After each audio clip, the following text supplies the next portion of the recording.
I have a few possibly unrelated comments about this moment where Moshe is arguing with HaKadosh Baruch Hu about whether he can go to bring the people out of Mitzrayim. So after Hashem gives him 3 signs at the burning bush, Moshe says, "Wayomer Moshe el Adonai, bi Adonai lo ish dvarim anochi gam mitmol gam mishelshom gam me'az dabercha el avdecha ki chvad pe uchvad lashon anochi." And Moshe said to the Lord, "O my Lord, I am not eloquent neither yesterday nor the day before, nor since you have spoken to your servant, but I am slow of speech and of a slow tongue." Although I don't know if we would translate kvad pe or chvad lashon necessarily as slow. More literally, it means heavy. And I think there are different interesting possibilities there. Obviously, this generates a whole midrashic background to Moshe talking about how he has a kind of a speech impediment, where there's a story about how he touched a hot coal to his mouth, which really is a reference to the prophecy of Yeshayahu that Chazal are making in that midrash. And so it's sort of about how there's something about Moshe's prophetic speech that's connected with this angelic injury to his mouth that he receives midrashically in childhood. But I think all of that is kind of background to the notion really that really Moshe has a lot to say. Kaved is heavy, right? Like it's like it takes great strength to lift it off the ground.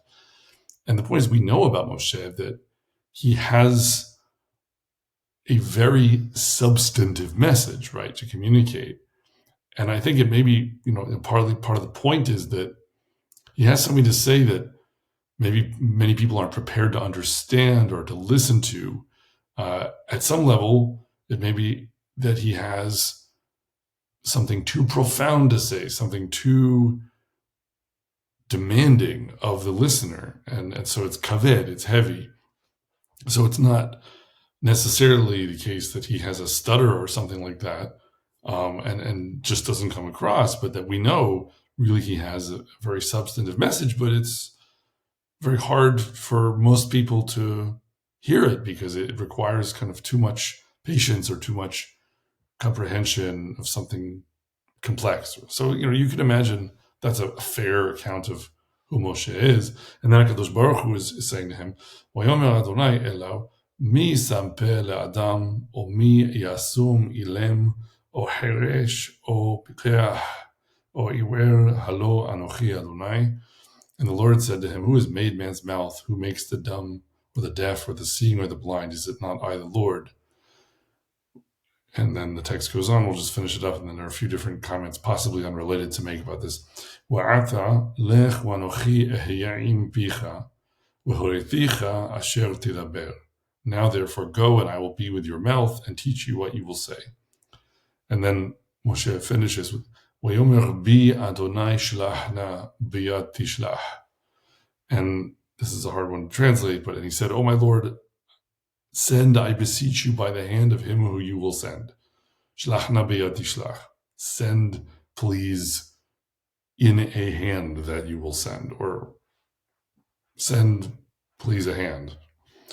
And at that point, interestingly, it's Vayihar af Adonai b'Moshe, Vayomer halo Aharon ahicha halewi yadati ki daber yidaberu, v'gam hinehu yotze likratecha, v'ra'acha v'samach b'libo. And the anger of the Lord was kindled against Moshe, and he said, "Is not Aaron the Levite your brother? I know that he can speak well, and also behold, he comes forth to meet you, and when he sees you, he will be glad in his heart." Okay, so a few separate things. First of all, just focusing on this thing about who made man's mouth, who makes the dumb, the deaf, the seeing, or the blind. There's an interesting hint of something more complicated under the surface of that text, because if you look at this list, the basic theological statement is clear. Who made man's mouth? Hashem made man's mouth. Hashem created the whole world. So if he wants to make Moshe successful, then he can make Moshe as successful as he wants to make him. Even there, it's already interesting to note that there's this question of, is he going to make Moshe successful by having Moshe be eloquent? Like, is the point that Moshe is saying, "I'm not eloquent"? And then Hashem is saying, I'll make you eloquent. Or that Moshe is worried he's going to say the wrong thing, but he's going to actually say the right thing because Hashem is in control of everything and he'll have him say the right thing. The question is, what is the right thing? Is the right thing something that Moshe doesn't believe himself naturally capable of, but he will turn out to be capable of when he rises to the challenge? Like that Moshe thought that he wasn't persuasive, but in the moment, Kadosh Baruch Hu will give him divine inspiration and he'll say things that are very persuasive or whatever it needs to be. Or is Kadosh Baruch Hu saying, say what you say. I made you. I know what I want you to say. And you're going to go and say what you say. And what you're going to say is maybe not so persuasive, but that's what I want. I want you to say something that's not so persuasive. And then you'll be surprised by the chain of events that ensues afterwards. And because of a series of somewhat miraculous occurrences, what you said will be exactly what needed to be said in order to bring about the events that we want to bring about. I think it's very hard to give up on either of these readings because, on the one hand, there are moments when people rise to the challenge or they underestimate themselves or something kind of miraculous in their moment of creative input to something is, they provide something unexpected that it seems like they weren't capable of.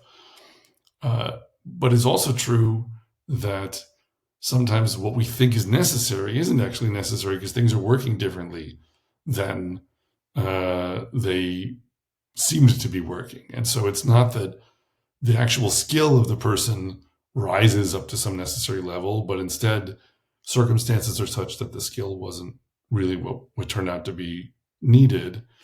And it's interesting to play around with this in the case of Moshe, because I think we always have to kind of wonder that, Moshe ultimately was, from a certain perspective, the most consequential leader in human history, and certainly in his time, an extremely consequential leader. Is that because he actually was someone who had the characteristics to be a successful leader, and we can understand from his behavior how that was the case, and we can learn from that? Or is none of that the case, and he was only successful because HaKadosh Baruch Hu just basically studied his steps with miracles, and he kept on treading from one nest to another, from one wonder to another, and that's how he ended up succeeding along his path, but no one else could have, because he was kind of in violation of every law of social physics the whole way through, right? Those are the extremes, and it relates to this question of like, how much credit can we give Moshe for anything that he does? What was his input to the outcome that really came from him and who he was and what his talents were, if there was something doomed to fail naturally about his message and his way that, had to be supported or propped up by all of this wondrous, unexpected occurrence, which we know was partly the case, right? With the water and the food in the desert, all these things that you couldn't count on, but because HaKadosh Baruch Hu was there to make it the difference, it's okay. So I think this is one of the subjects in the background. But now we look at this list. Ilem, Heresh, Pikeach, Iwer, right? A mute, a deaf, or a seeing or a blind person. Now, there's something wrong with this list that we have maybe two ways of fixing that turn out to be the same way. A mute person cannot speak, a deaf person cannot hear, a blind person cannot see. And so it seems like we're listing different kinds of deficiencies people have, inabilities or disabilities that they have. But then pikeach is usually translated as seeing, because weifakach eineha, when we see that in, with Hagar or seeing the well or whatever, it's talking about someone's eyes being open so that they can see. So pikeach, we see the root pakach and we think, okay, opens eyes, so sees. But that doesn't really fit the pattern of the list, because everything else is a disability. So why seeing? Like, why was it in that case not hearing and deaf or seeing and blind? Alternatively, there's a different way we could fix that. Instead of saying that it should be hearing and deaf or something, we say maybe instead of pikeach, it should be piseach, right? That there's something suggestive, and this sounds very much like a stretch until we see it elsewhere in the text. If it were piseach, that would make more sense, because piseach refers to someone who's lame, right? Who's limping. So then it's like, okay, these are different disabilities. They could include being mute or deaf or lame or blind. And so various things, would fix that. Also, if we wanted to really speculate, we could say, well, look, I don't know exactly what the grammar of pikeach should suggest here, and maybe I should learn it from the pattern of the structure. That it says, mi yasum ilem o heresh. So ilem is someone who's mute, and heresh is someone who cannot hear. So it's someone who cannot be heard and someone who cannot hear. So then pikeach and iwer would be, a blind person is iwer. So pikeach would be someone who cannot be seen, and then iwer would be someone who cannot see. Now, that sounds like a complete stretch. Like, how would you have the confidence to say pikeach is someone who can't be seen? That sounds like the opposite of what we usually translate it as from a certain perspective, and it's really demanding that the pattern is king here. I mean, the word doesn't have to mean that just because that would keep the pattern. But interestingly, the two different fixes here, piseach or that pikeach means someone who can't be seen, elsewhere in the text actually end up kind of meaning the same thing. So how do we see that?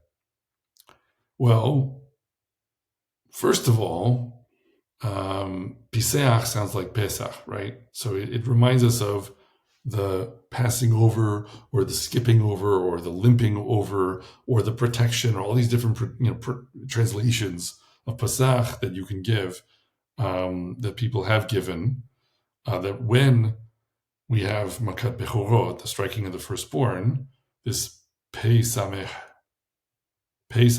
Het, or these three letters are going to indicate that we're talking about Korban Pesach, but they also elsewhere refer to this kind of either skipping or lameness, different translations in different contexts. So how can we draw those different threads together? Well, interestingly, if it were Piseach, then we have Piseach o Iver. Those two things do appear together elsewhere in Tanakh. So there already is kind of a comment from Tanakh that maybe sees this kind of relationship. So if we look for Ofiseach in Sefer Shmuel, there's this point where David is trying to conquer Yerushalayim and from the Yevusim, from the Jebusites. And there's this exchange that happens where it says, Vayelech HaMelech va'anshav Yerushalayim El HaYevusi Yoshev Haaretz Vayomer LeDavid Le'emor Lo Tavo Hena Ki Im Hesircha Ha'ivrim Ve'ha'pishim Le'emor Lo Yavo David Hena. So, and the king and his men went to Jerusalem, and the Jebusites, the inhabitants of the land, who spoke to David, saying, unless you even take away the blind and the lame, you shall not come in here. Thinking David cannot come in here. Vayilkod David et mitzudat Zion hi ir David. Nevertheless, David took the fortress of Zion, the same is the city of David. Vayomer David biyomahu kol makeh yevusi vayga batzinor uet hapishim uet ha'ivurim snuei nefesh David al ken yomeru iwer ufiseach lo yavo el habayv. David said on that day, whoever gets up to the aqueduct and strikes the Jebusites and the lame and the blind who are hated by David's soul, he shall be chief and captain. Therefore, saying, the blind and the lame shall not come into the house. So this phrase, Iwer ufiseach lo yavo el habayv. So now we have the blind and the lame will not go into the house, but yavo is not yavu, so it's not a plural, it's a singular. Lo yavo el habayv. Okay, so that is a bit of an odd phrase, and we're not going to go deeper into the context of this thing happening in Jerusalem, other than to say that, when you talk about David conquering Jerusalem and a bayit, a house, it makes you think of Beit HaMikdash. It makes you think of sacrifices. I've tried to argue previously that Iver Ufiseach gets picked up on by Chazal, has this thing about the body and soul. The blind and the lame is sort of an allegory for the body and soul, and the Judaic idea that the body and soul are judged together and are not really separable in this dualism that we sometimes get from other traditions. But the main thing I just want to focus on here is, okay, Iwer ufiseach come together. So elsewhere in the text, we have this idea of blind is going to be mentioned in conjunction with lameness, and they're a pair. And then we first saw with Moshe, pikeach o iwer. So it's very close together, differing by just one letter. And the question is whether Tanakh is aware of that at some level when it's making this pairing of blind and the lame. And I think the way you can make that case is now you go to Sefer Shmot and you look at the striking of the firstborn and you look at the Pesach. And what does it say? It says, okay, so Ulekachtem agudat ezov utevaltem badam asher besaf והגעתם אל המשקוף ואל שתי המזוזות מן הדם אשר בסף ואתם לא תצאו איש מפתח ביתו עד בוקר. And you shall take a bunch of hyssop, the ezov, and dip it in the blood that is in the basin, and strike the lintel and the two side posts with the blood that is in the basin, and none shall go out from the door of his house until the morning. And now we get ועבר אדוני לנגוף את מצרים. וראה את הדם על המשקוף ועל שתי המזוזות, ופסח אדוני על הפתח, ולא ייתן המשחית לבוא אל בתיכם לנגוף. Okay, so we have now, instead of ufiseach, we have ufasach, but it's the same letters without the nikud. And the Lord will pass through and strike the Egyptians, and when he sees the blood upon the lintel and the two side posts, the Lord will pass over the door and will not let the destroyer come into your houses to strike you. So it's V'lo yiten hamashhith lavo el batechem lingov. So we have this ufasach, but also someone who is not lo yavo, but it's lo yiten lavo, el, not el bayit, but el batechem. So it's again this idea of being ba el habayit, of coming to the house, the same way that we have referred to iwer ufiseach lo yavo el habayit, right? That was in the story with David. Now we have this thing about not coming to the house, but what's not coming to the house? It's like the destroyer that Hashem is sending to strike the firstborn of Egypt. And that, I think, the way you complete that point is by actually the other discussion and the other evidence and a whole other shiur that we did a long time ago in this series, where we were talking about the striking of the firstborn as being a self-inflicted human sacrifice by the Egyptians, that actually there's some kind of derangement in the nation of Egypt because they think that they have to propitiate this terrible god that's striking their country, and they, being pagans, would be driven to human sacrifice, and so they want to sacrifice all the firstborns of Egypt. And the point is that then if you put blood on your door, then the mob thinks that they've already come to that house and they don't bother you, which sounded already maybe kind of like a stretch, but the way there are different elements by which you can argue it, but one of them certainly is that the ezov that's being used. What is ezov? Ezov is like this plant that grows out of a crack in the wall, right? Asher yotze bakir. That's what we're told about ezov in the time of Shlomo, that Shlomo knew all about plants, and plants, ezov was the plant that grows out of the wall. So if you're putting ezov on your doorway, it's like you're saying, I want my door to be a wall. I want it to kind of blend in, so to speak. I want it to appear like just a crack in the wall. And be sort of like in stone when the mob surrounding Lot's house couldn't find the door. So if you approach things in that way, then the point is that the blood on the door serves the purpose of camouflaging in a sense. It's not actually making it so it's not possible to see the door, but it's making it so that the door is effectively invisible because it blends in. It's camouflaged. It's a trick.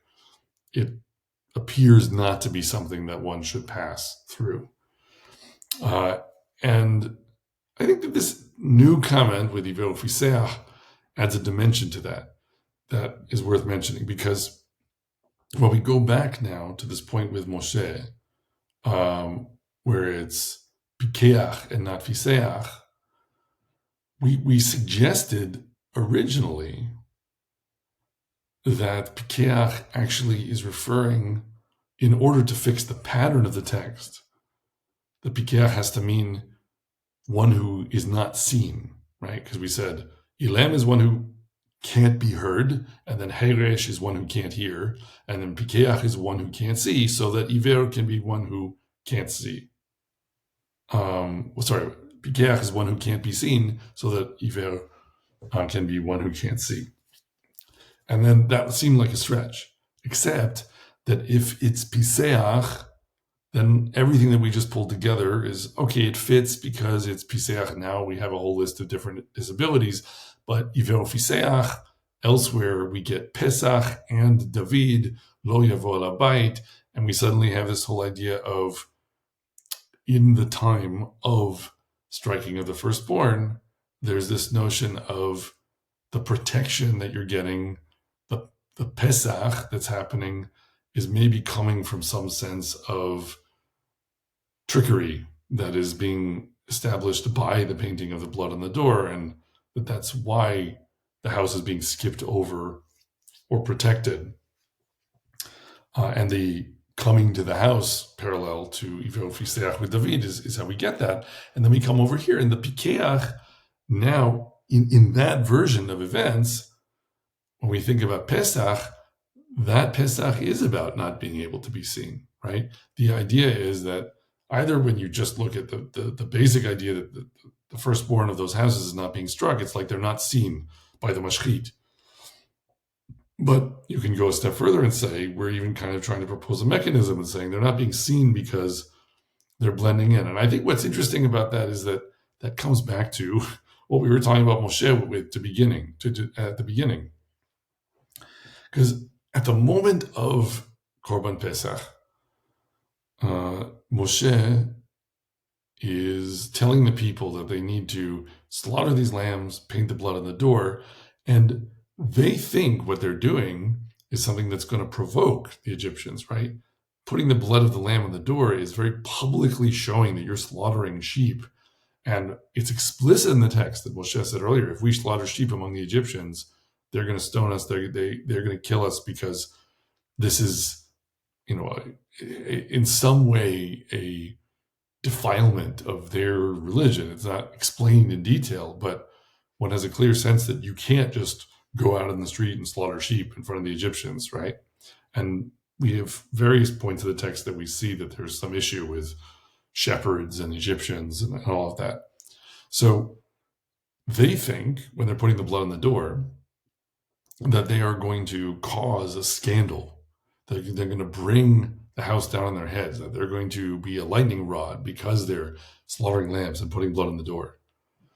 But what's about to happen that same night, according to this theory of the case, is that putting the blood on the door is going to cause you to be invisible, right? Because at that particular night, the mob is going around sacrificing firstborns, people and animals, and painting the blood on the doors to be like, check, we've done that house, move on to the next one, right? That if you're looking at things in that way, this is a mechanism by which doing that which you thought was going to make you a lightning rod or was going to make you a target was going to bring scandal to your door. Instead, is going to make your doorway appear like a wall.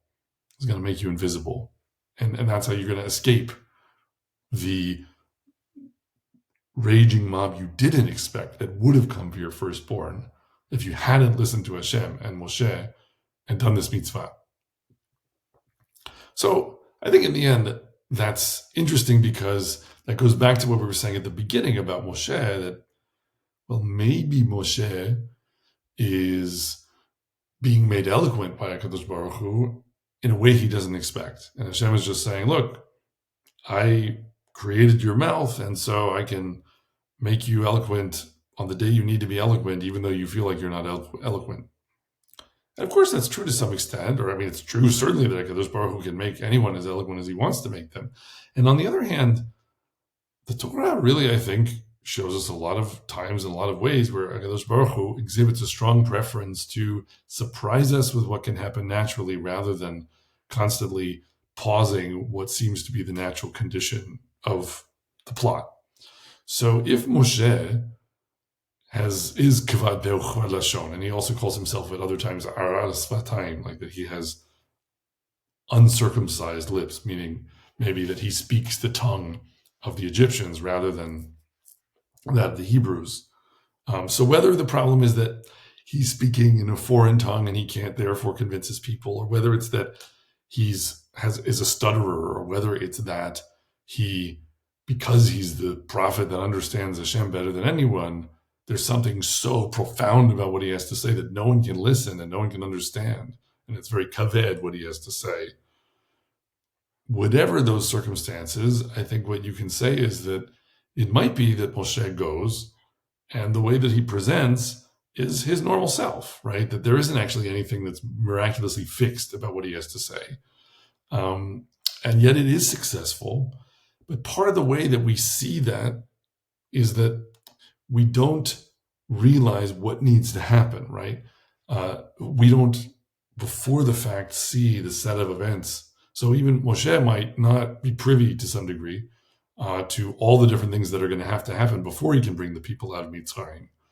And that part of the mechanism that HaKadosh Baruch Hu wants to exploit is this kind of fits and starts thing where Paro kind of listens to Moshe, or the people kind of listen to Moshe, but then they slide back, and then something else has to happen, right? That Moshe might view that at every step along the way, like a setback or a failure, or that Hashem is not really helping him, is not with him. But that's really the story with Moshe the whole way through. He listens to Hashem, he goes back to Mitzrayim. On the way to Mitzrayim, there's this scandal with circumcising his son, where Tzipora has to do the circumcision, where either Moshe or the child somehow almost dies. He's on a mission from God. You would think that the fact that he is going into danger for the sake of Hashem, it would be enough for HaKadosh Baruch Hu to be like, oh, let me make your life easy in every other way. But no, this whole episode at the Machon, at the inn or whatever you want to call it, when they're traveling to Mitzrayim, where Tzipora has to do this Brit Milah, that happens while Moshe is on his way to do his mission. So what it demonstrates, I think, is that HaKadosh Baruch Hu, just because Moshe is Moshe, doesn't mean HaKadosh Baruch Hu is going to make it easy for Moshe. It doesn't mean he's going to make it so that Moshe has, in all respects, an easy time getting the message out. But what's also true is that the sequence of events that are ultimately going to transpire, we don't necessarily always know when we are helping or hurting the situation, right? We have a rational way of thinking through, okay, what makes sense and what doesn't make sense to say. In the case of Moshe, though, when you get up to Korban Pesach, he's receiving the command from HaKadosh Baruch Hu to have the people do Korban Pesach. The effect of Korban Pesach should be to bring the Egyptians down on their heads and be their ruination. What we're proposing instead is that the effect of Korban Pesach is to save them, but not just in the way we tell the story to children at the Passover Seder, where by no mechanism we can comprehend doing Korban Pesach saves them, but really doing Korban Pesach turns out in this case to be the great camouflage that will save you from Makat Bechorot, right? And so similarly with Moshe, you could say he thinks that he's the wrong person for the job, but that's because he doesn't really understand what the job is, right? And he shouldn't think so many steps ahead and assume that what you want is a highly persuasive and charismatic fellow who's going to waltz in, say once to Paro, let my people go, says Hashem, and Paro will just say, the way you said that, it's just perfect. All right, off you go, right? Moshe thinks that he's insufficient or that he's deficient, but he is exactly fit to purpose for what HaKadosh Baruch Hu wants to use him for, and it requires perhaps some patience to figure out exactly what that is.